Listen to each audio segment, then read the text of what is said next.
चलो ध्यान दो बच्चे, देखिए लास्ट क्लास में लोग क्या समझे थे कि मान लीजिए क्या दे 2√3 बोल दे, 2+√3 बोल दे, 2+√3/3 बोल दे, या फिर 2+√3/3+7 ऐसा कुछ भी बोल दे और बोले कि प्रूव करो क्या ये इरेशनल नंबर है। √3 की जगह कुछ भी हो सकता है, यहाँ पे √2 भी हो सकता था, यहाँ पे √7 भी हो सकता था। ध्यान दीजिएगा, ठीक है, अच्छे से बैठ जाओ। तो इस प्रकार का कुछ भी दे दिया, क्या प्रूफ करना हो कि इरेशनल नंबर। हम लोगों ने क्या सीखा था, इसको क्या कर देंगे एक रेशनल नंबर के बराबर, इसे भी किसी और रेशनल नंबर के बराबर, यानी इन सबको क्या कर देना है। जब भी इन सबको प्रूफ करना होगा कि ये एक इरेशनल नंबर है तो हम लोग मान लेंगे कि ये रेशनल नंबर है।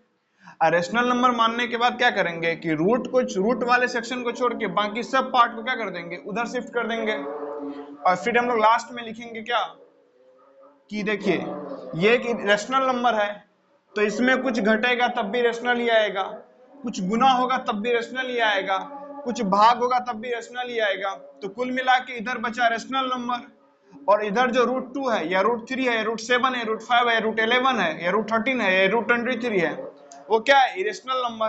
तो एक इरेशनल नंबर कभी रेशनल नंबर के बराबर नहीं हो सकता, इसीलिए हमने जो माना है वो बात क्या है, गलत। और हमने अगर जो माना है वो बात गलत है, इसका मतलब अगर हमने इसको माना है रेशनल नंबर तो एक्चुअली में है ये क्या, एक इरेशनल नंबर है। यही देखे थे लास्ट क्लास में।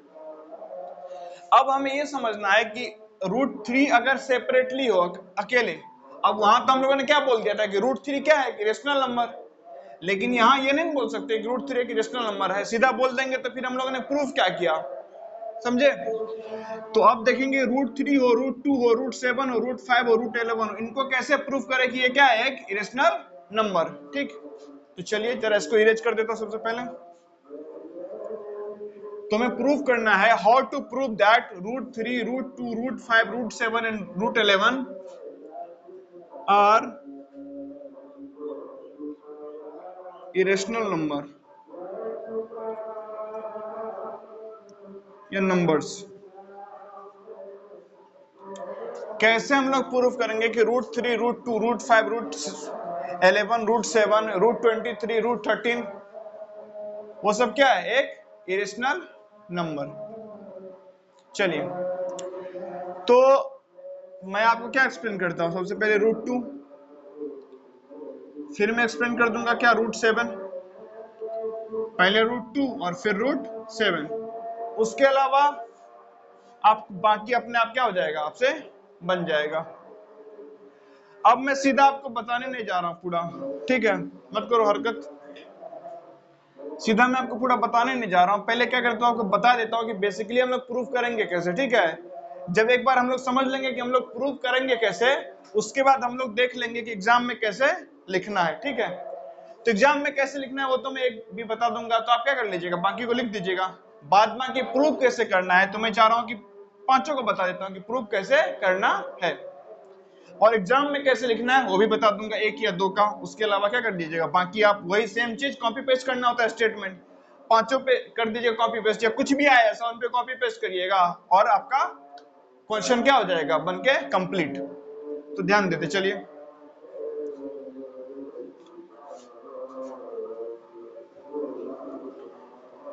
तो क्लास का ऑब्जेक्टिव क्या हो गया, पता चल गया कि क्लास में करना क्या है। तो अब काम शुरू करते हैं, समझिए। मान लीजिए कि हमको प्रूफ क्या करना है, ध्यान दीजिएगा बिल्कुल, कि √2 क्या है, एक इरेशनल नंबर। तो कल वाला क्लास का बात आपको याद होगा क्या, कि दुनिया में मात्र दो ही चीज एग्जिस्ट करता है, एक साइकिल और दूसरा कार। हमें प्रूफ क्या करना पड़ेगा कि ये क्या है, कार है। तो हम लोग क्या बोल देंगे, नहीं ये साइकिल है। लेकिन क्योंकि इसके 4 पहिए हैं और हमें ज्ञात है साइकिल कितना पहिया होता है, 2 पहिया, तो हमने जो माना था वो क्या है, गलत, इसीलिए एक कार है। या अगर कार और साइकिल में से हमें प्रूफ करना है कि प्रूफ करो ये साइकिल है, तो हम क्या बोलेंगे, ये कार है। कहां ध्यान है, एक कार है एक साइकिल में प्रूफ करना क्या है, ये साइकिल है, तो हम लोग बोलेंगे नहीं ये कार है। और कार के कितने पहिए होते हैं, 4 पहिए, ठीक है। कार के 4 पहिए होते हैं, लेकिन इसके मात्र 2 पहिए हैं। इसका मतलब ये कार नहीं है, तो मतलब क्या है, ये साइकिल है। मतलब जो प्रूफ करना है उसका उल्टा मान लो, फिर सही वाला क्या कर दो, प्रूफ कर दो। ठीक है, ठीक से बैठो। ठीक है, लास्ट वार्निंग दे रहे हो, हर क्लास में वार्निंग नहीं देते फिरेंगे। अब हमें प्रूफ करना है क्या, √2 को क्या एक इरेशनल नंबर है। √2 क्या है, एक irrational number.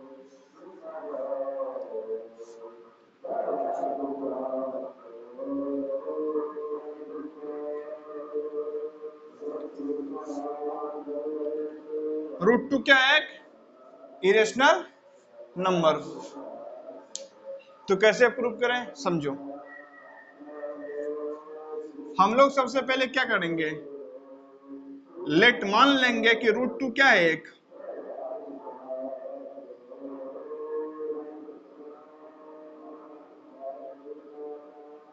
Rational number. Proof क्या करना है कि √2 क्या है, इरेशनल नंबर। तो मान क्या लेंगे कि √2 क्या है, रेशनल नंबर। वही वाली बात कि दुनिया में मात्र 2 ही चीज एग्जिस्ट करता है, एक साइकिल और एक कार। तो हमें प्रूफ करना है कि ये क्या है, एक कार, तो हम लोग उसको मान लेंगे साइकिल। अब बोलेंगे इसके 4 पहिए हैं, जबकि साइकिल कितने पहिए होते हैं, 2 ही पहिए। तो हमने जो माना था कि साइकिल, वो बात गलत थी, तो साइकिल नहीं है, इसका मतलब क्या है, कार है। तो इसी प्रकार से जिसे हमें क्या प्रूफ करना होगा, इरेशनल नंबर, उसको क्या मान लेंगे हम, एक रेशनल नंबर, क्योंकि √2 क्या है, एक रेशनल नंबर। ठीक से बैठो, ठीक से अपने हाँ तरीके से बैठ जाओ, उधर उधर मत देखो, मुंह मत बनाओ, ठीक से बैठ जाओ, 12 मत बजाओ शकल पे। √2 क्या है, एक रेशनल नंबर, क्योंकि हमें प्रूफ करना है उसे इरेशनल नंबर, हम क्या मान लेंगे, √2 क्या है, एक रेशनल नंबर। फिर क्या करेंगे, ध्यान दीजिएगा, अगर √2 एक रेशनल नंबर है तो क्या हम लोग √2 को P/Q के रूप में रिप्रेजेंट कर सकते हैं, जहां P भी क्या है, कोई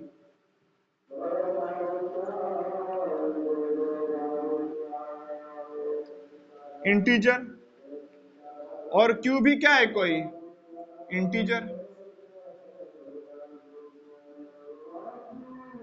लेकिन Q के साथ खास बात क्या है, Q नॉट इक्वल टू 0। अब जरा एक और बात सुनिए, पहला बात क्या, √2 को प्रूफ करना था इरेशनल नंबर की अपरिमेय संख्या है। हम लोगों ने मान लिया क्या, √2 क्या है, एक परिमेय संख्या है, और इस परिमेय संख्या को हम लोग P/Q के रूप में लिख सकते हैं, जहां P भी एक इंटीजर है, Q भी एक इंटीजर है। Q किसके बराबर नहीं है, 0 के बराबर नहीं है। आगे ध्यान दीजिए, अब जरा एक चीज समझिए, क्या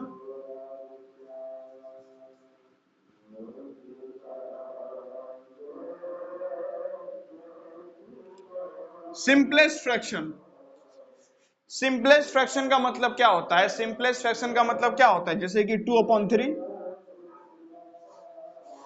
सिंपलेस्ट फ्रैक्शन का मतलब क्या है, जैसे 2/3। 2 और 3 में एक ही कॉमन फैक्टर है, क्या, 1। सिंपलेस्ट फ्रैक्शन का मतलब क्या होता है, 5/7। 5 और 7 में एक ही कॉमन फैक्टर है, क्या, 1।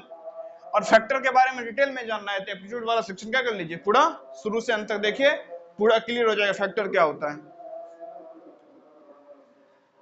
जैसे क्या 3/11, ये क्या है, सिंपलेस्ट फ्रैक्शन है ना।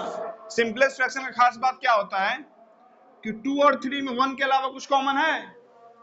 2 को क्या लिख सकते हैं, 2 into 1। 3 को क्या लिख सकते हैं, 3 into 1। इसमें 1 के अलावा कुछ कॉमन है। सिंपलेस्ट फ्रैक्शन क्या होगा, 4/7। इसको आप क्या लिख सकते हैं, 5 into 1। इसको 7 into 1। क्या 1 के अलावा कुछ कॉमन है, इसको 3 into 1। इसको 11 into 1। क्या 1 के अलावा कुछ कॉमन है इसमें, इसको 2 into 2 into 1। और इसको 7 into 1। क्या 1 के अलावा कुछ कॉमन है। तो जब न्यूमरेटर और डिनोमिनेटर में 1 के अलावा कुछ कॉमन ना हो तो उस फ्रैक्शन के फॉर्म को क्या बोलते हैं, सिंपलेस्ट फ्रैक्शन। नहीं, फ्रैक्शन अपने सिंपलेस्ट फॉर्म में लिखा गया है, फ्रैक्शन अपने स्टैंडर्ड फॉर्म में लिखा गया है। और अगर फ्रैक्शन स्टैंडर्ड फॉर्म में लिखा गया हो तो जो न्यूमरेटर होता है और जो क्या होता है, डिनोमिनेटर, तो अगर आप क्या निकालोगे, HCF किसका, न्यूमरेटर का और डिनोमिनेटर का, तो किसके बराबर आएगा, 1 के बराबर आएगा। अगर फ्रैक्शन अपने सिंपलेस्ट फॉर्म में लिखा गया हो तो न्यूमरेटर का और डिनोमिनेटर का एचसीएफ किसके बराबर आएगा? 1 के। देखिए एचसीएफ का मतलब क्या होता है? Highest common factor. फिर से और डिटेल में समझना एप्टीट्यूड वाला क्या कर लीजिए, पूरा सेक्शन देख लीजिए। इसीलिए मैं बार बार बोलते रहता हूँ, मैथ्स वगैरह पढ़ते हैं तो एप्टीट्यूड का पूरा सेक्शन फॉलो कीजिए, मैथ्स थोड़ा सा स्ट्रांग हो जाएगा। ध्यान दीजिए, इसमें 1 के अलावा कोई फैक्टर कॉमन है? इसमें 1 के अलावा कोई फैक्टर कॉमन है? सबका मैं प्राइम फैक्टराइजेशन करके लिखा हो ना। इसमें 1 के अलावा कुछ कॉमन है? इसमें 1 के अलावा कुछ कॉमन है? तो न्यूमरेटर और डिनोमिनेटर में कॉमन क्या है? 1 ही है ना। तो अगर कोई फ्रैक्शन सिंपलेस्ट फॉर्म में लिखा हो तो उसका एचसीएफ कितना होगा? न्यूमरेटर और डिनोमिनेटर का 1। तो हम लोग पहले बात क्या करेंगे, हमें अगर प्रूफ करना है कि √2 क्या है? एक इरेशनल नंबर। तो सबसे पहले हम ये मानेंगे कि √2 क्या है? एक रेशनल नंबर। और इस रेशनल नंबर को हम लोग P/Q के रूप में रिप्रेजेंट कर सकते हैं, कर सकते हैं ना। हाँ, जहां Q किसके बराबर नहीं है? 0 के बराबर नहीं है। P भी क्या है? एक इंटीजर। कैसा? पॉजिटिव। Q भी क्या है? एक इंटीजर। कैसा? पॉजिटिव। √2 को प्रूव करना था क्या? Irrational number. हमने मान लिया कि √2 क्या है? एक रेशनल नंबर। और इस रेशनल नंबर को हमने P/Q के रूप में लिखा, जहां मैंने P माना एक पॉजिटिव इंटीजर है, Q माना एक पॉजिटिव इंटीजर है। पॉजिटिव इंटीजर अपन पॉजिटिव इंटीजर भी तो रेशनल नंबर ही होता है ना। और Q किसके बराबर नहीं होगा? 0 के बराबर नहीं होगा। अगली बात में क्या मानूंगा? अगली बात में ये मानूंगा कि एचसीएफ किसका? P और Q का किसके बराबर होगा? 1 के। मतलब P/Q किस फॉर्म में है? सिंपलेस्ट फॉर्म में है। ठीक है, एचसीएफ P और Q का किसके बराबर होगा? 1 के बराबर, क्योंकि P और Q किस फॉर्म में है? सिंपलेस्ट फॉर्म में। फिर से समझिए, यहीं से पूरा गेम बनने वाला है, यही। और एक और छोटा सा पॉइंट है, उसको आप समझ लिए, पूरा खत्म प्रूफ। हमें क्या प्रूफ करना है कि √2 क्या है? एक इरेशनल नंबर। तो मैंने क्या मान लिया कि √2 क्या है? एक रेशनल नंबर, जिसको हम लोग P/Q के रूप में क्या कर सकते हैं? रिप्रेजेंट कर सकते हैं। जहां P एक पॉजिटिव इंटीजर है, Q भी एक पॉजिटिव इंटीजर है, Q 0 के बराबर नहीं होगा। ठीक है, और एचसीएफ P और Q का कितना है? 1। P और Q का एचसीएफ कितना है? 1। ठीक है, यहां तक क्लियर? अब जरा ध्यान दीजिए, ये √2 एक रेशनल नंबर था, जो कि P/Q, तो लिख सकते हैं √2 बराबर P/Q। क्रॉस मल्टीप्लाई करेंगे क्या आ जाएगा? Q√2 बराबर P। ठीक है, अब बोथ साइड क्या कर देते हैं? इसका स्क्वायर। तो बोथ साइड स्क्वायर करेंगे क्या हो जाएगा? ये Q का स्क्वायर √2 का स्क्वायर क्या हो जाएगा? 2 बराबर क्या? P का स्क्वायर। फिर से मैं पूरा सेक्शन क्या कर देता हूं? एक्सप्लेन कर देता हूं, फिर इसके आगे बढ़ते हैं। ठीक है, मुझे प्रूफ करना था कि √2 क्या है? एक रेशनल नंबर है। तो मैंने √2 को क्या मान लिया? एक रेशनल नंबर, जिसे मैं P/Q के रूप में क्या कर सकता हूँ? रिप्रेजेंट कर सकता हूँ। वहां P एक पॉजिटिव इंटीजर है, Q भी एक पॉजिटिव इंटीजर है, और Q 0 के बराबर नहीं है। और P क्योंकि सिंपलेस्ट फॉर्म में है, तो जब फ्रैक्शन सिंपलेस्ट फॉर्म में होता है तो उसके न्यूमरेटर और डिनोमिनेटर का एचसीएफ 1 होता है, जो यहां से देख सकते हैं। तो यहाँ भी P Q का एचसीएफ कितना है? 1। मतलब P और Q में कॉमन क्या है? मात्र एक है। अब मैंने √2 को माना रेशनल नंबर, जिसे P/Q के रूप में रिप्रेजेंट करते हैं, कि मैंने √2 को क्या कर दिया? P/Q के इक्वल कर दिया। फिर इस तरीके इस तरफ क्या किया? Cross multiply. फिर बोथ साइड स्क्वायर कर दिया, तो Q का स्क्वायर क्या हो गया? Q square. √2 का स्क्वायर क्या हो गया? 2। ये तो अब एक्सपोनेंट से पता है ना, √2 मतलब क्या? 2 की पावर 1/2, उसके ऊपर पावर 2, 2 से 2 कट गया, 1 बचा। अब P का स्क्वायर क्या हो गया? P square. यहाँ तक कोई दिक्कत? अब जरा एक और पॉइंट समझिए, जिसकी मैं बात कर रहा था, ध्यान दीजिए। यहाँ पे क्या लिखा है? P² बराबर 2Q स्क्वायर। क्या लिखा है? P² बराबर 2Q²। मैं P² क्या करता हूँ? 2 से डिवाइड। पता है ना, जब इक्वल टू हो तो जो काम करना है दोनों तरफ करना है।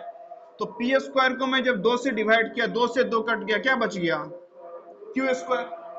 मतलब P² अपॉन 2 क्या आ गया? Q square. अब p square upon 2 q square आ गया, मतलब क्या, पी स्क्वायर 2 से डिविजिबल है। और 2 से डिविजिबल क्यों ना हो, इसका फैक्टर है 2। 2 मल्टीप्लाइड बाय समथिंग 2 से डिविजिबल होगा ना, नहीं होगा। पी स्क्वायर क्या है, 2 multiply by something. P square क्या है, 2, मान लीजिए 2 मल्टीप्लाई बाय एक्स तो 2 से डिविजिबल है, 2 मल्टीप्लाई बाय वाई तो 2 से डिविजिबल है ना, इसका फैक्टर 2 है ना। ये 2 से कट जाएगा ना, 2 से काटेंगे तो क्या बचेगा x, इसको भी 2 से डिवाइड करेंगे तो क्या बचेगा y। तो पी स्क्वायर भी क्या है, 2 क्यू स्क्वायर।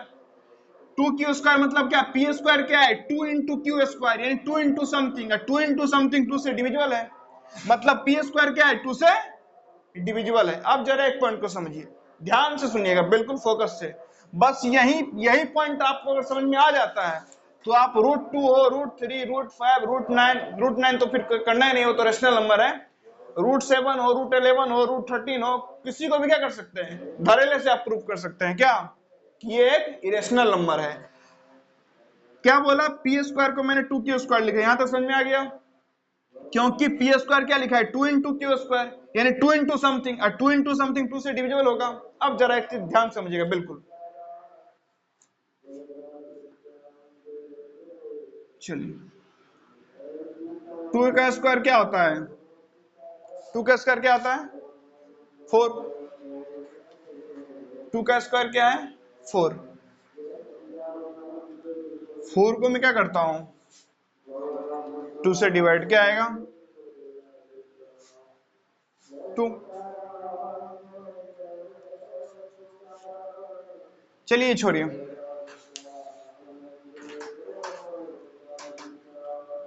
ऐसे समझिए। 2 का स्क्वायर क्या है, 4।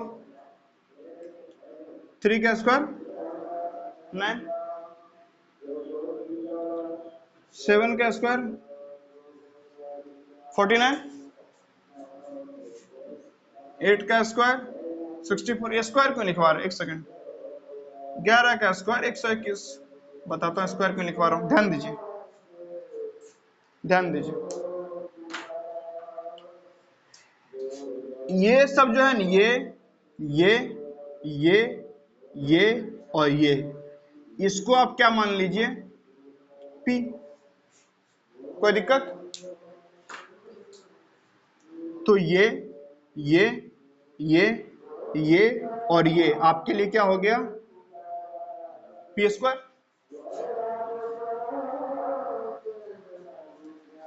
अब देखिए पी स्क्वायर का फैक्टर क्या है, 2 की पावर 2, यानी पी स्क्वायर का एक फैक्टर क्या है, प्राइम फैक्टर 2। पी स्क्वायर का प्राइम फैक्टर क्या है, 2। इसका ये प्राइम फैक्टर क्या है, इसका एक प्राइम फैक्टर 3, इसका प्राइम फैक्टर, इसका प्राइम फैक्टराइजेशन करें क्या आएगा, 7। इसके प्राइम फैक्टराइजेशन मात्र क्या आएगा, इसके प्राइम फैक्टराइजेशन में क्या आएगा, 2। इसके में भी क्या आएगा, इसके प्राइम फैक्टराइजेशन में क्या आएगा, 11। इसके में क्या आएगा, मतलब क्या,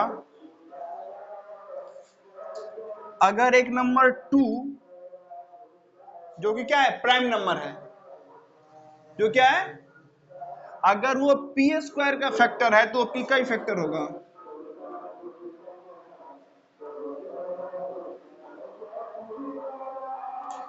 अगर ये 2 पी स्क्वायर का फैक्टर है ना, पी स्क्वायर कैसे फैक्टर है, हमने इसको क्या लिखा, ये एक पॉजिटिव नंबर था, ये भी एक पॉजिटिव नंबर था। पॉजिटिव नंबर का स्क्वायर कुछ पॉजिटिव, 2 इंटू कोई नंबर बराबर पी स्क्वायर, 2 इंटू कोई नंबर बराबर पी स्क्वायर, मतलब पी स्क्वायर का फैक्टर 2 है ना।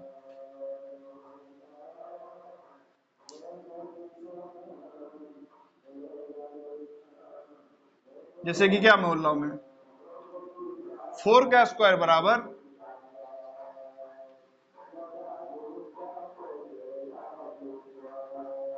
मान लीजिए क्या, 2 इंटू एक्स। 4 का स्क्वायर बराबर 2 इंटू, तो ये 4 का स्क्वायर 2 से डिविजिबल है ना,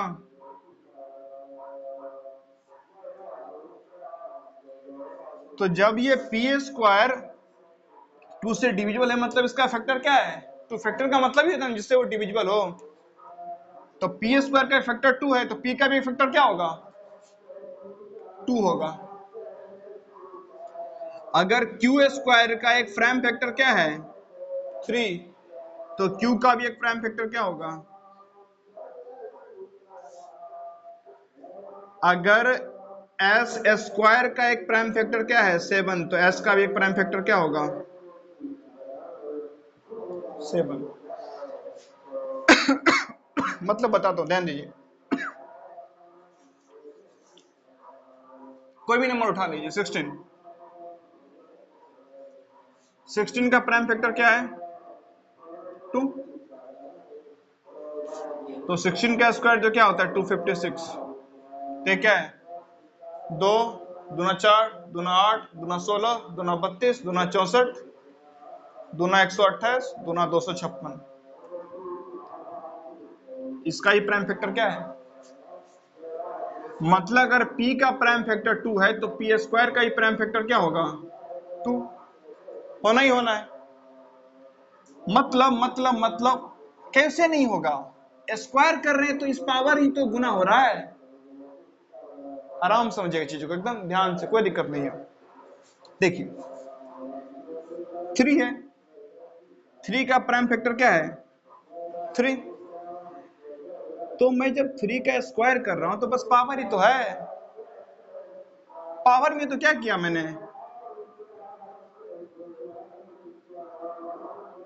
पावर में तो गुना हो रहा है, तो उसका भी तो प्राइम फैक्टर 3 ही रहेगा। जैसे जैसे 14 का प्राइम फैक्टर क्या है? 7 इंटू 2, तो 14 का स्क्वायर क्या होगा? इसके ऊपर एक पावर ही तो है, उसका भी तो प्राइम फैक्टर वही रहेगा। नहीं बात समझ में आ रही है? जैसे मान लीजिए कौन सा नंबर ले लेते हैं, क्या क्या हुआ? पॉज कर लीजिए, इशू है तो। ध्यान दीजिए, समझो, देखो 12 का प्राइम फैक्टर क्या है बाबू? 2 की पावर 2 इंटू 3, यानी कि 12 का प्राइम फैक्टर क्या है? 2 और 3। तो 12 का स्क्वायर में इसी के ऊपर पावर ही दुगुना आ रहा है ना, तो 12 का स्क्वायर क्या हो जाएगा? 2 की पावर 4 इंटू 3 का स्क्वायर। फिर भी प्राइम फैक्टर 2 और 3 ही रहेगा ना। नहीं बात समझ रहे हैं? 12 का प्राइम फैक्टर क्या है? 2 और 3। तो 12 का स्क्वायर पावर ही में तो बढ़ जाएगा, पावर ही तो डबल हो जाएगा, बाद में कि प्राइम फैक्टर तो वही का वही रहेगा।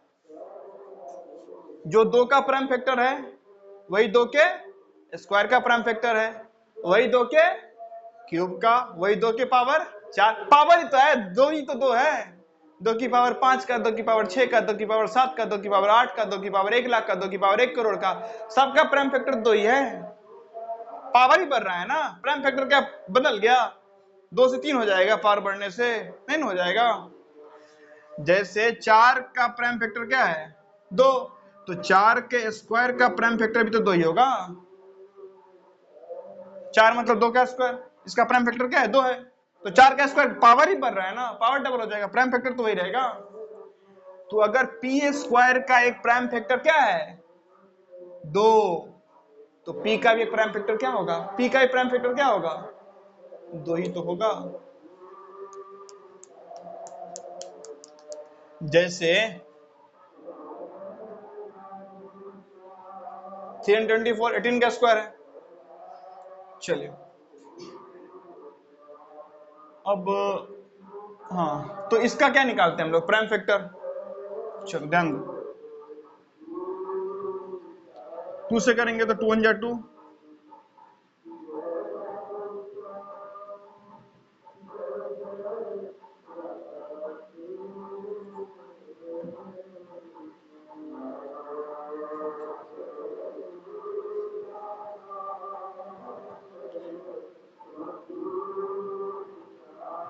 तो 324 का प्राइम फैक्टर क्या है? 2 और 3। 18 का भी तो वही है, 2 और 3। ये क्या है? 18 का स्क्वायर। तो जो 18 के स्क्वायर का प्राइम फैक्टर है वही तो 18 का ही प्राइम फैक्टर है। मतलब मैं ये बोलूं कि पी स्क्वायर का जो प्राइम फैक्टर होगा वही पी का प्राइम फैक्टर होगा। बात सही है ना?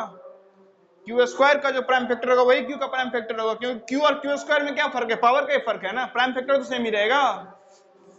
इसमें क्या फर्क है, इसका जब स्क्वायर कर देते हैं तो ये आ जाता है, तो जो 18 का प्राइम फैक्टर होगा वही तो 18 के स्क्वायर का भी होगा। समझ में आ रही है कि नहीं आ रही है, मैं कुछ समझा पा रहा हूं? मैं आपको कुल मिला के ये बता रहा हूं, कोई नंबर ले लो, ठीक है, कोई नंबर उठा लो जो किसी का स्क्वायर हो, उसका प्राइम फैक्टर निकालो, और वो नंबर जिसका स्क्वायर उसका प्राइम फैक्टर, दोनों का प्राइम फैक्टर क्या आएगा, सेम आना ही चाहिए। 18 का प्राइम फैक्टराइजेशन ये किया, तो 18 का प्राइम फैक्टर क्या है, 2 और 3। 18 के स्क्वायर में इसके ऊपर स्क्वायर कर दिया सीधा, तो पावर ही तो दुगुना होगा, प्राइम फैक्टर तो वही रहेगा। कंप्लीट समझ में आ गया बात? तो अब हम लोग क्या समझें कि अगर p स्क्वायर का एक प्राइम फैक्टर क्या है, 2, तो p का भी प्राइम फैक्टर क्या होगा, 2। नहीं, अब ये थोड़ा सा बहुत ही मेस हो गया नहीं, इसको क्या कर देते हैं पूरा इरेज, और फिर से नई सीरीज क्या करते हैं, प्रूव करना स्टार्ट। नहीं, ये समझ में आ गया कि अगर सिंपलेस्ट फॉर्म में फ्रैक्शन हो तो उसका न्यूमरेटर डिनोमिनेटर का एचसीएफ कितना होता है, 1 होता है, और पी स्क्वायर का जो प्राइम फैक्टर होगा वही पी का प्राइम फैक्टर होगा, या पी का जो प्राइम फैक्टर होगा वही पी स्क्वायर का प्राइम फैक्टर होगा, जो एक्स का प्राइम फैक्टर होगा वही एक्स स्क्वायर का प्राइम फैक्टर होगा। कोई बोले कि प्रूव करो, कि नहीं तुम जो बोल रहे हो क्या, कैसे सही है, कैसे सही है कि जो एक्स का प्राइम फैक्टर होगा वही एक्स स्क्वायर का प्राइम फैक्टर, बोले देखो मान लो एक नंबर क्या है, एक्स बराबर 24, ठीक, तो 24 का प्राइम फैक्टर क्या है, 2 और 3, 2 की पावर 3, 8 3 24, तो 24 का प्राइम फैक्टर क्या है, 2 और 3, तो 24 का स्क्वायर होता ही क्या है, इसका स्क्वायर, मतलब इसका स्क्वायर। अब पावर के ऊपर पावर गुना हो जाएगा, मतलब क्या हो जाएगा, 2 की पावर 6 इंटू 3 की पावर 2, फिर से प्राइम फैक्टर 2 ही तो और 3 तो है। और मैं बार बार रिकमेंड कर रहा हूं क्या, जाके पूरा एप्टीट्यूड का क्या करिए सेक्शन देखिए, आपको और बेटर समझ में आएगा एचसीएफ क्या होता है, एलसीएम क्या होता है, डिविजिबिलिटी रूल क्या होता है, प्राइम फैक्टराइजेशन क्या होता है, और कैसे क्या कर सकते हैं आप दिमाग लगा के अच्छा क्वेश्चन सॉल्व कर सकते हैं। नहीं आपका थोड़ा क्या, हाँ बिल्कुल, जिंदा है तो पढ़ना है। और नोट्स बनाने की प्रक्रिया में आपको बता देता हूं, क्या नोट्स बनाने का प्रक्रिया क्या होता है, नोट्स मतलब होता क्या है, जो आपने क्लास में सीखा उसमें से जो क्वेश्चन आपको नहीं आता है, just include in that particular question in your copy, नहीं उस चीजों को अपने कॉपी में लिखिए और उसको रिवाइज करते जाइए। एक समय ऐसा आएगा कि आपने जो मोटा सा नोट्स बनाया है उसमें से आधा चीज आपको हमेशा के लिए याद हो गया है, तो एक नया नोट्स बनाइए जिसमें वो आधा चीज ना हो, फिर उसको रिवाइज कीजिए, फिर एक टाइम आएगा कि उसमें से आधा चीज, ऐसे ऐसे कर क्या करिए अपना नोट्स छोटा करते रहिए। पहले क्या किए, पूरा नोट्स बनाए, क्लास देखे, क्लास में जो जो नहीं समझ में आएगा पूरा लिख लिए, उसको रिवाइज किए। 50 दिन में क्या हुआ कि जो शुरू के 10-15 क्लास था वो सब एकदम क्लियर हो गया, उसको साइड किए, नया नोट्स बनाए, उसमें से वो सारा टॉपिक हटा दिए जो अब आपके जहन में बैठ गया है। नहीं अब मुझे रूट 2 को रेशनल नंबर इरेशनल नंबर कैसे प्रूफ करना है इसका नोट्स बनाने की जरूरत नहीं है, पूरा क्लियर हो गया, दिमाग में छपा हुआ, कोई रात को भी उठेगा 12 बजे उठो उठो उठो, क्या जो रूट 3 को प्रूफ कर दो इरेशनल नंबर है, प्रूफ करके दे देंगे, हाँ लो जो जो जो 2 दिन 3 दिन से खाना भी नहीं खाए हो, सोए हो, बोले उठो उठो उठो रूट 7 को जरा प्रूफ कर दो इरेशनल नंबर है, लाओ जो। तो अब ये जहन में बैठ गया, तो अब इसका नोट्स नहीं बनाएंगे, लेकिन मुझे अभी ये समझना है क्या कि रशिया यूक्रेन पे क्यों अटैक कर रहा है, नहीं उसके पीछे का क्या हिस्टोरिकल रीजन है। अब मैं इसका नोट्स बनाऊंगा क्योंकि मैं इन चीजों को नया इन चीजों क्या करने का पढ़ाई कर रहा हूँ, तो मैं इन चीजों का नोट्स बनाऊंगा। इंजीनियरिंग का मैं क्या बनाऊंगा, नोट्स बनाऊंगा, हाँ वही मैं इंजीनियरिंग के पूरे सिलेबस को 4-5 साल रिपीट कर लूंगा, उसके बाद दिक्कत नहीं है। उसके बाद क्या, ट्रांसफार्मर लॉ मार्कर शुरू हो जाते हैं, ये रहा स्टेप अप ट्रांसफार्मर, ये रहा स्टेप डाउन ट्रांसफार्मर, ये रहा अलग अलग टाइप का कोर, ये रहा कूलिंग सिस्टम, ये रहा ट्रांसमिशन लाइन, ये रहा कैपेसिटर, ये रहा स्टैटिक और ये डायनामिक चार्ज। तो तो ये चीजें होती है, ठीक है। एप्टीट्यूड ऐसा कोई पार्ट नहीं है कि जो आपको optional, it is not optional, it is necessary. Aptitude आपके सिलेबस का एक नेसेसरी पार्ट है, आपको पढ़ना ही चाहिए किसी भी सिचुएशन में। चलिए, तो मैं जो इतना यहाँ पे लिखा हूं, तो मैं यहाँ से मात्र आपसे दो चीज अपेक्षा कर रहा हूं। पहला ये अपेक्षा कर रहा हूं कि आपको ये पता हो कि किसी भी इरेशनल नंबर को P अपॉन Q के रूप में लिख सकते हैं, और P Q दोनों पॉजिटिव हो तब भी वो रेशनल नंबर ही कहलाता है। ये क्लियर है? Q 0 के बराबर नहीं होता है, वो क्लियर है? जब भी कोई फ्रैक्शन अपने सिंपलेस्ट फॉर्म में लिखा हो, मतलब कि स्टैंडर्ड फॉर्म में लिखा हो, नहीं कभी भी कोई आंसर अगर फ्रैक्शन में होता है तो क्या होता है, 4/6 का भी आंसर होता है? नहीं, क्या होता है, 2/3। हमेशा फ्रैक्शन अपने स्टैंडर्ड फॉर्म में लिखा रहता है। तो whenever fraction is written in its standard form, then if you find the SCF of numerator and denominator, you get 1 as a result। नहीं, जब भी एक फ्रैक्शन अपने स्टैंडर्ड फॉर्म में लिखा हो तो उसके न्यूमरेटर और डिनोमिनेटर का एचसीएफ क्या आता है, 1 आता है। इतना बताने में कामयाब हूं। अगली बात जो मैं आपको ये बताना चाहता था, जिसको मैंने काफी टाइम लिया, नहीं वो ये कि कोई नंबर क्या है, x है। मान लीजिए x है 24, तो 24 का प्राइम फैक्टर क्या है, 2 और 3। तो 24 का स्क्वायर मतलब इसका स्क्वायर, तो मतलब ये, तो यहां भी तो प्राइम फैक्टर 2 और 3 है। कोई बोलेगा नहीं ऐसे हमको समझ में नहीं आता है, चलो एक और तरीके से समझाते हैं, नहीं वैसे भी नहीं आता है तो जरा एप्टीट्यूड का देखिए जाके। नहीं वो नहीं देखेंगे, और हमको ऐसे भी नहीं आता है, मत पढ़ो। सब पढ़ ही लेगा तो रिक्शा वगैरह कौन चलाएगा? कुछ लोग तो वहां भी चाहिए, नहीं चाहिए? सब लोग पढ़ ही लेंगे तो जनता मूर्ख किसको, सॉरी नेता मूर्ख किसको बनाएगा? कुछ वैसे जनता भी तो चाहिए जिसको मूर्ख बनाया जा सके। सब लोग पढ़ ही लेंगे तो मोदी जी फिर से कैसे बनेंगे प्रधानमंत्री 29 में? कुछ तो ऐसी जनता चाहिए ना कि जो नहीं पढ़े लिखे हो, तो धर्म के नाम पे क्या दे दे, वोट दे दे। चलिए ध्यान दीजिए, मैं आपको एक स्टेटमेंट बोल रहा हूं और एक सिंपल सा तरीके से उसको प्रूव करके दिखा रहा हूं, ठीक है? प्रूव नहीं यानी कि एक्सप्लेन करके बता रहा हूं। अब वहां से मैं आशा करता हूं इतना समझाने के बाद क्या करिएगा, वो समझ लीजिएगा, ठीक है? चलिए ध्यान दीजिए, मैं बोल रहा हूं P क्या है, 24। तो P का स्क्वायर यानी 24 का स्क्वायर कितना होगा, 576, ठीक है? अब मैं 24 का प्राइम फैक्टराइजेशन करूंगा और 576 का प्राइम फैक्टराइजेशन करूंगा। दोनों के प्राइम फैक्टर में मामला क्या आना चाहिए, सेम सेम, ठीक है?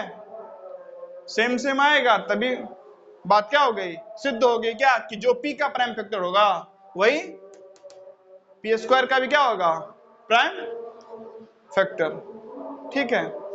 चलिए, तो 24 का प्राइम फैक्टराइजेशन करते हैं। 2 से किया तो 12 आएगा, 2 से किया तो 6 आएगा, 2 से किया तो 3 आएगा, 3 से किया तो 1 आएगा। 24 को मैं क्या लिखूंगा, 2 की पावर 3 गुना 3, ठीक है? अब 576 का करता हूं, 2 दूना 4, 1 7, 2 8 16, 1 6, 2 8 16, 1 4 4, 7 2, 3 6, 1 8, यहां से कर रहा हूं 9, सॉरी 2 से 9, 3, 3 से 1, मतलब 2 की पावर 6 गुना 3 की पावर 2। गिने नहीं पता था, यहां से अंदाजा लगा लिए, गिन के भी दिखा देते हैं। 1 2 3 4 5 6 2 और 1 2 3, 2 3 है नहीं। 24 का भी प्राइम फैक्टर क्या है, 2 और 3, और 576 उसके स्क्वायर का प्राइम फैक्टर क्या है, 2 और 3। मतलब जो P का प्राइम फैक्टर होगा वही P स्क्वायर का प्राइम फैक्टर होगा। कैसे कैसे कैसे कैसे? अरे जब 24 का प्राइम फैक्टर ये है, इसी का स्क्वायर करेंगे तो पावर में तो क्या होगा, 2 तिया 6 और 1 पावर 1 दूना 2, प्राइम फैक्टर तो वही का वही रहेगा। तो जो P का प्राइम फैक्टर होगा वही P स्क्वायर का प्राइम फैक्टर है, या इसका उल्टा, जो P स्क्वायर का प्राइम फैक्टर है वही P का क्या है, प्राइम फैक्टर। आई थिंक मैं आपको समझा पा रहा हूं नहीं? कोई बोल देगा सर रूट 8 आ गया तो टू रूट 2 लिख देना, और ये तो फिर आसानी से हो जाए, कल ही देख लिया है ये। नहीं अभी तो ये बता दिया हूं आपको, फिर ये पूरा सेक्शन क्या हो जाएगा। ये नहीं समझ में आ रहा है?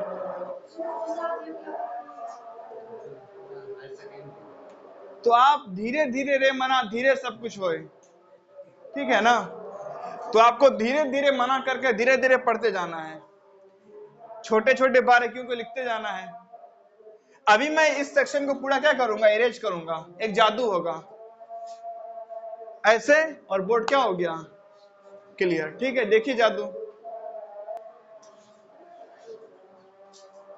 चलिए ध्यान दीजिए, जादू हो गया, अब समझो। तो ध्यान दो, समझो। वैसे भी क्या हो रहा है, टाइम फिसल रहा है नहीं हाथों से। ध्यान दीजिए, क्या प्रूफ करना है। अब वो जो पिछले बार बताया उसको फटाफट में क्या करता हूँ, लिख देता हूँ, ठीक है। प्रूफ करना था कि रूट 2 क्या है, एक इरेशनल नंबर, इसे इरेशनल नंबर नहीं। चलो क्या प्रूफ करना है, रूट 2 क्या है, इरेशनल नंबर नहीं। ध्यान दो। तो हम लोग मानेंगे क्या कि ये है एक रेशनल नंबर, क्या मानेंगे कि क्या है ये एक रेशनल नंबर, कोई दिक्कत? अब जब दिक्कत नहीं है तो ये भी मान ही लो, क्या ये किसके रूप में लिखेंगे हम, पी अपॉन क्यू के रूप में रेशनल नंबर को लिख सकते हैं, जहां क्यू किसके बराबर नहीं होना चाहिए, 0 के। लेकिन हम लोग बोल ही रहे हैं क्या है, हमारा पी भी है पॉजिटिव इंटीजर, क्यू भी क्या है पॉजिटिव इंटीजर, 0 तो सवाल उठता ही नहीं है, 0 पॉजिटिव नहीं ना है। रूट 2 को प्रूफ करना था रेशनल नंबर, मान लिए रूट 2 को रेशनल नंबर। अब ध्यान देना, हरकत नहीं, रूट 2 को प्रूफ करना था रेशनल नंबर, मान लिए रूट 2 को रेशनल नंबर। रेशनल नंबर को पी अपॉन क्यू के रूप में लिख सकते हैं, यहाँ पी भी पॉजिटिव है, क्यू भी क्या है पॉजिटिव इंटीजर। अगली बात, पी और क्यू का जो हम लोग क्या निकाले हैं एचसीएफ, तो वो किसके बराबर आया 1, मतलब पी और क्यू अपने सिंपलेस्ट फॉर्म में लिखा हुआ है, मतलब पी और क्यू में मात्र एक कॉमन फैक्टर क्या है 1। चलो अब आराम से प्यार से अच्छे से समझना, रूट 2 बराबर क्या बबुआ, पी अपॉन क्यू। तो रूट 2 बराबर क्या होगा, रूट 2 बराबर क्या हो गया, क्यू रूट 2 पी। रूट 2 बराबर क्या, पी अपॉन क्यू लिख सकते हैं, ध्यान दो। तो पी बराबर क्या हो गया, क्यू रूट 2। अब दोनों साइड क्या करो स्क्वायर, तो क्या आ गया 2q स्क्वायर बराबर पी स्क्वायर। तो पी स्क्वायर 2 इंटू समथिंग लिखा है, मतलब पी स्क्वायर का एक फैक्टर 2 हुआ, पी स्क्वायर 2 इंटू समथिंग लिखा है, ये एक पॉजिटिव नंबर था तो ये कोई पॉजिटिव नंबर ही होगा ना। अरे क्यू एक पॉजिटिव नंबर था तो क्यू स्क्वायर कोई पॉजिटिव नंबर ही होगा ना, ये भी क्या होगा कोई पॉजिटिव नंबर। तो कोई नंबर बराबर नंबर इंटू 2, मतलब उस नंबर का एक फैक्टर क्या है 2, और 2 कैसा नंबर है प्राइम नंबर, मतलब पी स्क्वायर का अगर एक फैक्टर 2 है तो पी का भी एक फैक्टर 2 होगा। अभी तो समझ चुके हैं ना कि जो p का प्राइम फैक्टर वही p स्क्वायर का प्राइम फैक्टर वही p क्यूब का प्राइम फैक्टर वही p की पावर 4 का प्राइम फैक्टर वही p की पावर 1 लाख का प्राइम फैक्टर। तो p का एक प्राइम फैक्टर क्या है 2, तो p का अगर एक प्राइम फैक्टर p है तो p को क्या लिख सकते हैं 2 इंटू c लिख सकते हैं ना। ध्यान दो, p का एक प्राइम फैक्टर क्या है 2, तो p को लिख सकते हैं ना 2 इंटू समथिंग, एक फैक्टर 2 है ना, कोई दिक्कत नहीं। अब हम लोग क्या लिखेंगे 2q स्क्वायर बराबर p की जगह क्या लिख देंगे 2c। ध्यान दो, फिर से एक्सप्लेन कर देता हूं, तो 2q स्क्वायर बराबर क्या आ गया 4c स्क्वायर, 2 से 2 कट गया तो q स्क्वायर बराबर क्या आ गया 2c स्क्वायर। फिर से q स्क्वायर 2 से डिविजिबल है तो q का भी प्राइम फैक्टर क्या हुआ, q स्क्वायर का प्राइम फैक्टर 2, तो q का भी प्राइम फैक्टर क्या होगा 2, तो q को लिख सकते हैं ना 2 इंटू ए, पी क्यू का एचसीएफ क्या है, लेकिन यहां तो आ गया पी और क्यू में ये भी तो कॉमन है, तो जो माने थे वो गलत था, तो ये रेशनल नहीं, क्या है, इरेशनल। फिर से समझिएगा अच्छे से। एक बार ये समझ गए ना, तो फिर वो जो एग्जाम्पल आप माना कि, दिया कि, जाना कि, नहीं जानते हैं कि, अतः ये हुआ कि, तो जितना भी काकी लगाना क्या कर लोगे, लगा लोगे नहीं। नाउ देन सो देयरफॉर जो भी लगाना है, हेंस इट इज प्रूव्ड, वो सब हो जाता है, वो इशू नहीं है। हाँ वो इशू है तो थोड़ा सा लैंग्वेज पे ध्यान देना है नहीं, उसके पीछे का मैथ्स समझिए, मैथ्स क्या है। 2 को क्या प्रूव करना था, इरेशनल नंबर, तो मैंने मान लिया 2 एक रेशनल नंबर है, जिसे मैंने p अपॉन q के रूप में लिख दिया। वहां p भी एक पॉजिटिव नंबर, q भी एक पॉजिटिव नंबर, कोई दिक्कत, मान सकते हैं ना भाई, q not equal to 0। p और q का एचसीएफ कितना है 1, क्योंकि p और q अपने सिंपलेस्ट फॉर्म में है, ठीक है, ऐसा हमने माना है। तो √2 को इसके बराबर लिख दिया, इधर क्या किया, मल्टीप्लाई किया, तो क्या आ गया, q स्क्वायर बराबर √2 का स्क्वायर 2 बराबर p स्क्वायर। पी स्क्वायर बराबर क्या लिखा है, 2 इंटू क्यू स्क्वायर। देखिए पी स्क्वायर मान लीजिए क्या होगा, मान लीजिए पी स्क्वायर है 16, ठीक है, इसको क्या लिख सकते हैं, 2 इंटू √8 का स्क्वायर लिख सकते हैं ना। ये हमारा है क्यू स्क्वायर है, क्यू स्क्वायर तो एक पॉजिटिव नंबर ही तो है ना। तो ये बराबर ये इंटू ये, मतलब इसका एक फैक्टर क्या है 2। वैसे पी स्क्वायर बराबर 2 इंटू क्यू स्क्वायर, तो इसका एक फैक्टर क्या है 2। पी स्क्वायर बराबर 2 इंटू समथिंग, 2 इंटू समथिंग मतलब क्या है, 2 से डिविजिबल है। अब पी स्क्वायर अगर 2 से डिविजिबल है मतलब क्या, मतलब पी स्क्वायर का एक फैक्टर 2 है, और ये नंबर कोई आम नंबर नहीं है, ये खास नंबर है, प्राइम नंबर है। तो अगर पी स्क्वायर का एक फैक्टर 2 है जो कि प्राइम है, तो पी का भी वही प्राइम फैक्टर होगा, मतलब पी का भी एक फैक्टर क्या होगा 2। तो पी का भी अगर एक फैक्टर 2 है तो पी को क्या लिख सकते हैं 2 इंटू सी, एक फैक्टर तो 2 है ना, बाकी नहीं पता, तो पी के किसके बराबर लिख दिया, 2c के बराबर लिख दिया। नाउ 2q स्क्वायर बराबर क्या होगा 2c स्क्वायर, स्क्वायर किया ये आया, q स्क्वायर बराबर 2 इंटू सी स्क्वायर, मतलब q स्क्वायर का भी एक प्राइम फैक्टर क्या है 2, तो q का भी एक प्राइम फैक्टर क्या होगा 2, मतलब p और q का दोनों एक कॉमन फैक्टर क्या है 2 2। लेकिन हम लोग क्या माने थे, इसका कॉमन फैक्टर मात्र क्या है 1, तो it's is contradictory to our assumptions, नहीं, हमने जो माना था उसको क्या कर रहा है, ये अपोज कर रहा है ना, उसके कॉन्ट्राडिक्टरी में है, उसके अपोजिट है। तो हमने माना था रेशनल, तो ये बात तो गलत हो गई, हमारा जंक्शन गलत साबित हो गया, तो ये क्या है एक इरेशनल, कहानी हो चुकी है खत्म। अब फिर से क्या करते हैं, जादू। चलो अब अगर किसी को मान लीजिए √2 में नहीं समझ में आया, नहीं √3 आ जाएगा, तो क्या करेंगे, कुछ नहीं करेंगे, वही करेंगे जो √2 में किया था, ध्यान दीजिए। नहीं मान लीजिए प्रूफ करने आ गया क्या, √4 is equal to irrational number, तो आप पूछेंगे कि क्वेश्चन किसने डिजाइन किया है, या फिर मिस प्रिंट हुआ, क्योंकि √4 क्या होता है 2, वो एक रेशनल नंबर है, वो रेशनल नंबर का भी प्रूफ नहीं होगा, ठीक है।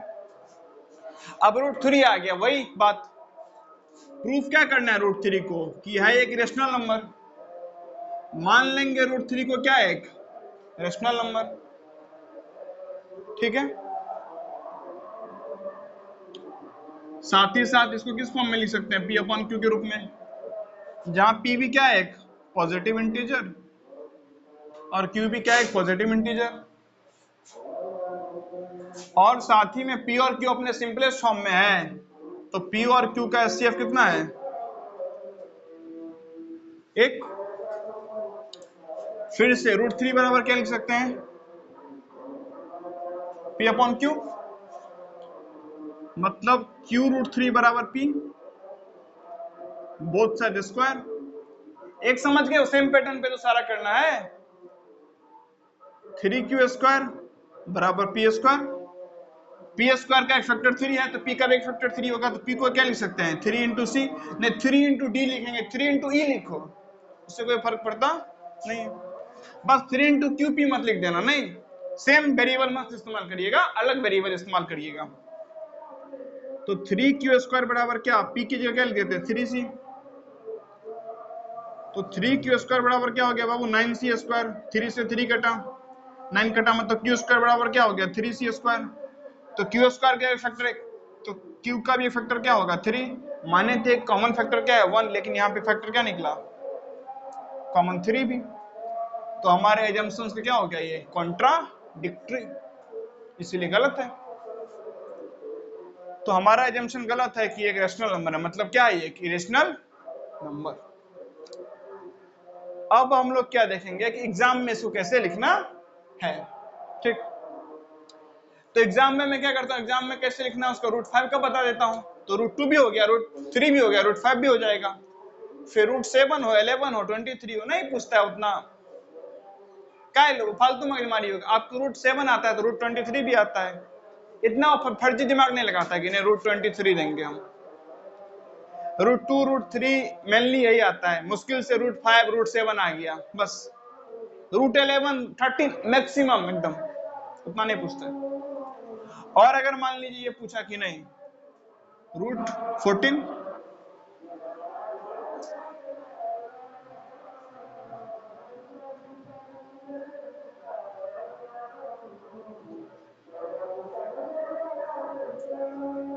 कल प्रूफ करके लाना क्या, √14 कैसे क्या प्रूफ करेंगे, √14 को प्रूफ करिएगा, सेम लॉजिक है, √14 प्रूफ करिएगा, √14 प्रूफ करिएगा। बोलेगा नहीं हो पाएगा, बता देता हूँ, ध्यान दो कि हो जाएगा, √14 हो जाएगा, √14 प्रूफ हो जाएगा, सेम लॉजिक है, सेम लॉजिक है, हो जाएगा कि नहीं होगा, हाँ या ना, हाँ या ना, हाँ या ना, हो जाएगा, नहीं होगा, हिंट दे दूं, देखो ध्यान दो, P/Q समझो, q√14 बराबर P,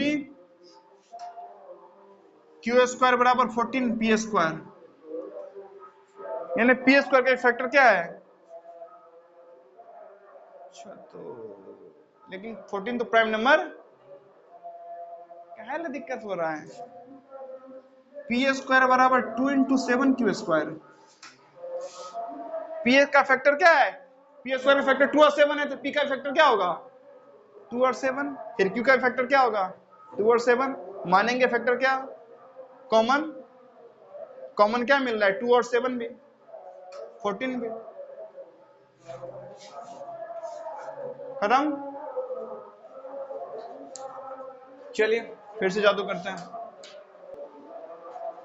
अब देखिए समझिए, एकदम पद्धति तरीके से नहीं, पूरा एकदम पैटर्न वाइज देखते हैं क्या, कि कैसे प्रूफ करेंगे कि √5 क्या है, एक इरेशनल नंबर, नहीं एकदम डेकोरेटिंग बच्चा जैसे। तो देखो क्वेश्चन क्या लिखा रहेगा, प्रूफ दैट, को बार बार क्या आ जाए सुनिए, proof that √5 is an irrational number, ध्यान देना।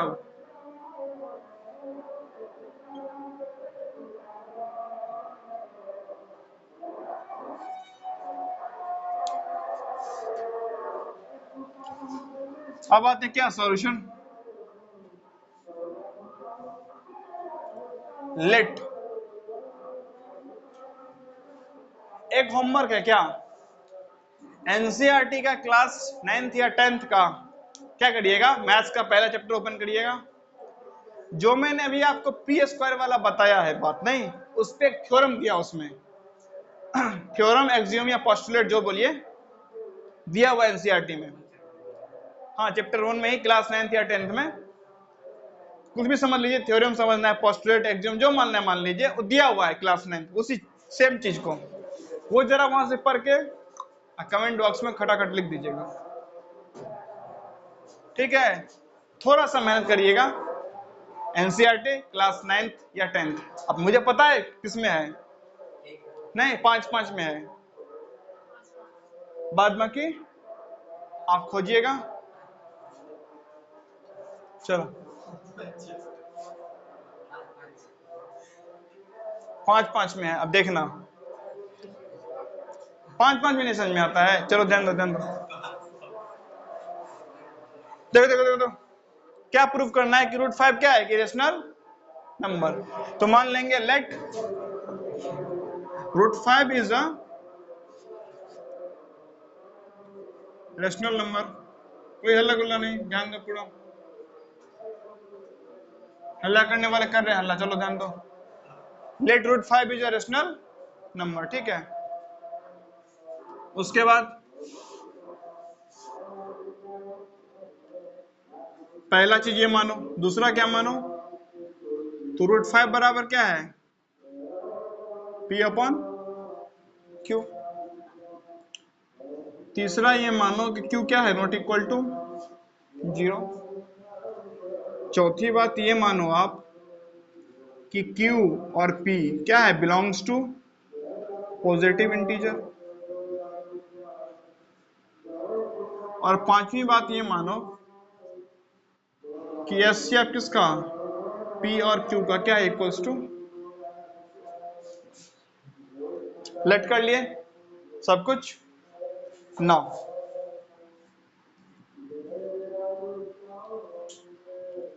Root 5 equal to P upon Q।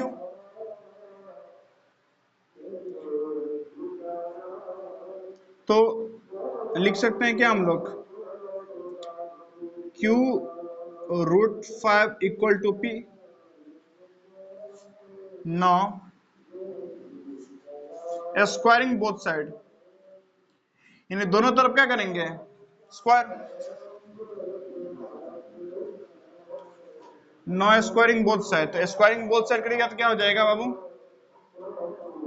5Q square बराबर P स्क्वायर। इसको मान लेते हैं अपन इक्वेशन 1, ठीक है। अब लिखेंगे know from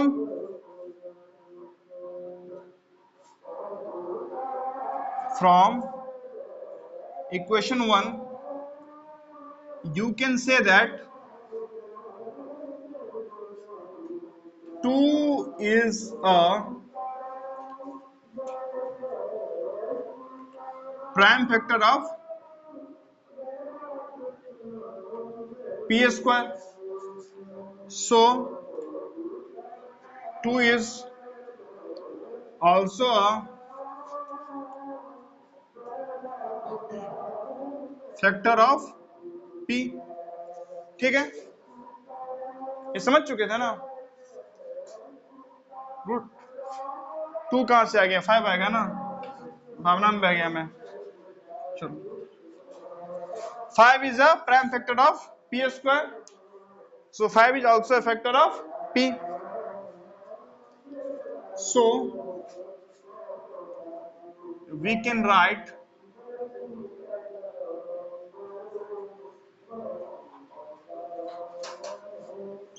P equal to 5 into C। इसको मान लेंगे 2, इसको क्या मान लेंगे 2। Now we put value of P from equation 2 into equation 1, यानी P का वैल्यू 2 से किस में डाल देंगे, इक्वेशन 1 में। तो क्या आएगा, 5Q स्क्वायर बराबर 5C का स्क्वायर, तो 5Q स्क्वायर बराबर क्या आ गया, 25C स्क्वायर। 5 1 जा 5, 5 5 जा 25, तो Q स्क्वायर बराबर क्या आ गया, 5C स्क्वायर। तो यही क्या मान लेंगे अपना equation 3। Now from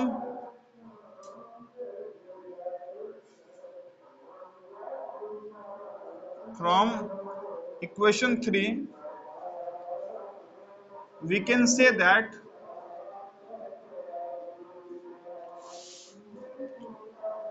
5 is a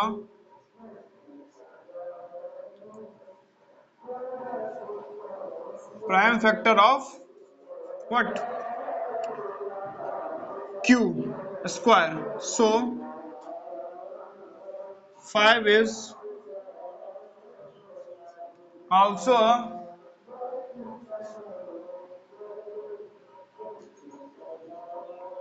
prime factor, या सिंपल 5 इज ऑल्सो फैक्टर, अभी कोई दिक्कत नहीं, of Q. So 5 is also a factor of Q. So we can write Q equal to 5 into D. अब CV क्या है? एक पॉजिटिव इंटीजर, या तो अच्छी सी लिख देता हूं वहां पे,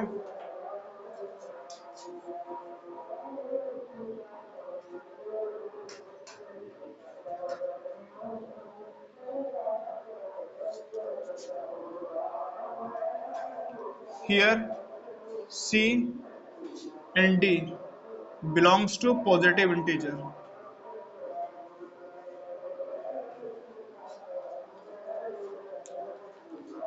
Q बराबर 5 into D, ये क्या मान लेंगे? इक्वेशन 4. अब इधर आइए, अब फोकस करना है किस पे? इक्वेशन 4 पे और इक्वेशन 2 पे. Now from equation 2 and 4 we can say that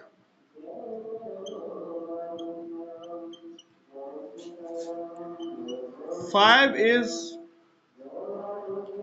also a common factor of P and Q, and it is opposite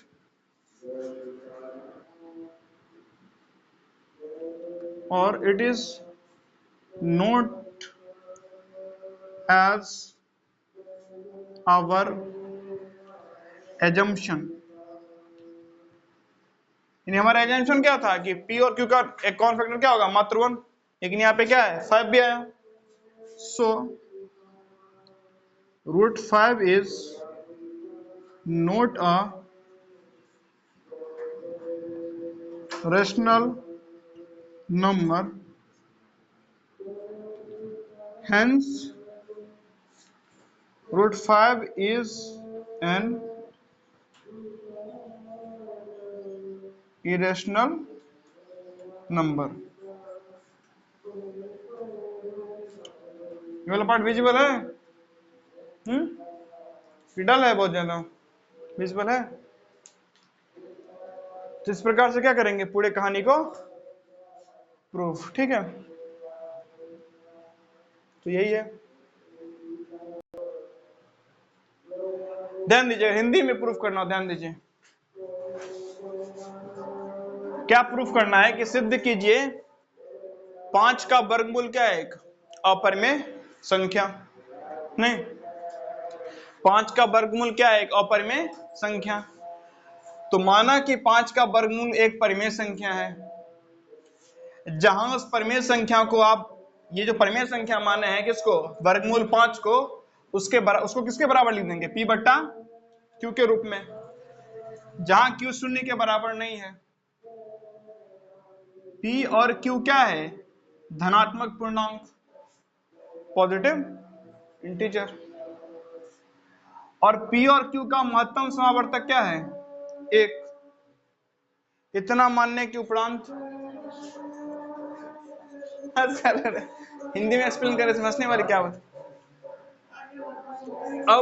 अब 5 का वर्गमूल क्या है, p बट्टा q के रूप में। इसको इधर क्या करेंगे, गुणा, तो q 5 का वर्गमूल बराबर क्या आएगा, p। अब दोनों तरफ क्या करेंगे, वर्ग लेंगे उसका, तो इस तरफ वर्ग लिए, इस तरफ भी क्या लिए, वर्ग, तो वर्गमूल 5 आ गया 5, q का वर्ग आ गया q स्क्वायर और p का p स्क्वायर। 9, इसको समीकरण 1 मान लेंगे। समीकरण 1 से हम कह सकते हैं कि p का एक अभाज्य गुणनखंड क्या है, p स्क्वायर का एक अभाज्य गुणनखंड क्या है, 5। तो p का भी एक अभाज्य गुणनखंड क्या होगा, 5, या p का एक गुणनखंड क्या होगा, 5।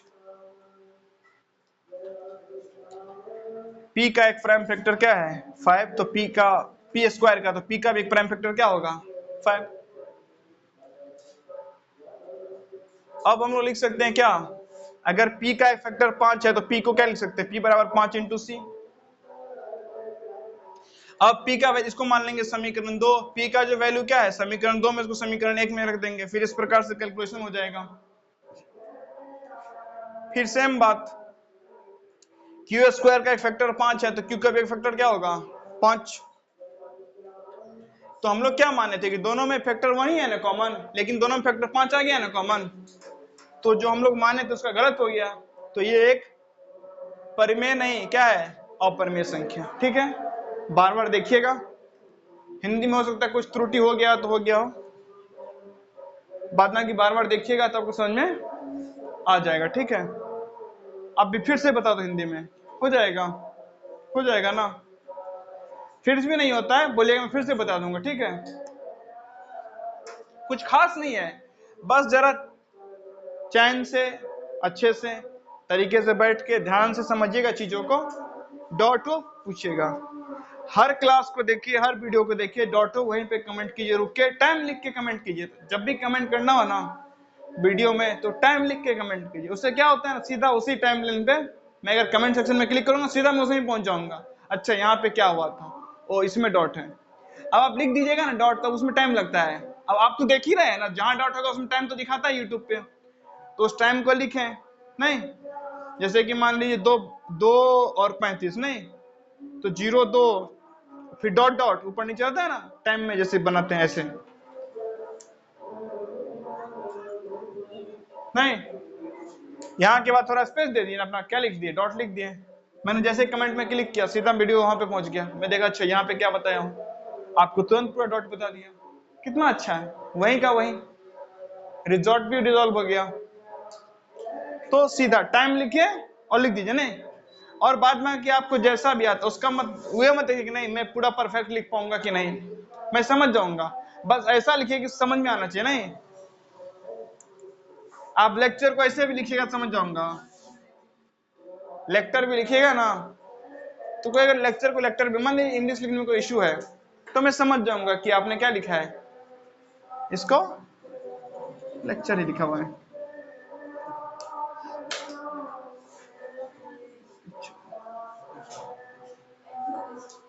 तो आई थिंक ये पूरी बात समझ में आ गई। तो अब किसी भी प्रकार के इरेशनल नंबर को प्रूव करना होगा, इरेशनल तो कर सकते हैं ना, ये नहीं बोलिएगा क्योंकि इरेशनल नंबर है इसीलिए इरेशनल नंबर है, नहीं ना, प्रूफ कर दीजिएगा ना। अब आप लोग क्या करेंगे, जब भी क्वेश्चन प्रैक्टिस करिए, अलग अलग क्वेश्चन लीजिए उसको प्रैक्टिस करिए, फिर मैंने जैसा बताया क्या उससे आपका चीजें मैच कर रहा है कि नहीं उसको जरा देखिए, फिर भी डाउट होता है कमेंट कीजिए, एक बार नहीं समझ में आता है 2 बार देखिए, 3 बार देख लीजिए, तब भी नहीं समझ में आता है कमेंट कीजिए, पूरा नहीं समझ में आता है पिछला क्लास अच्छे से रिवाइज कीजिए, और बढ़िया क्या करते रहिए, पढ़ते रहिए, मस्त रहिए, स्वस्थ रहिए। ठीक, सीजन बदल वगैरह रहता है, स्वास्थ्य का ख्याल रखिए, पढ़ाई में स्वास्थ्य का क्या है, बहुत ही बड़ा योगदान है। ठीक, थोड़ा तरोताजा रहो, नहीं हाँ चलिए।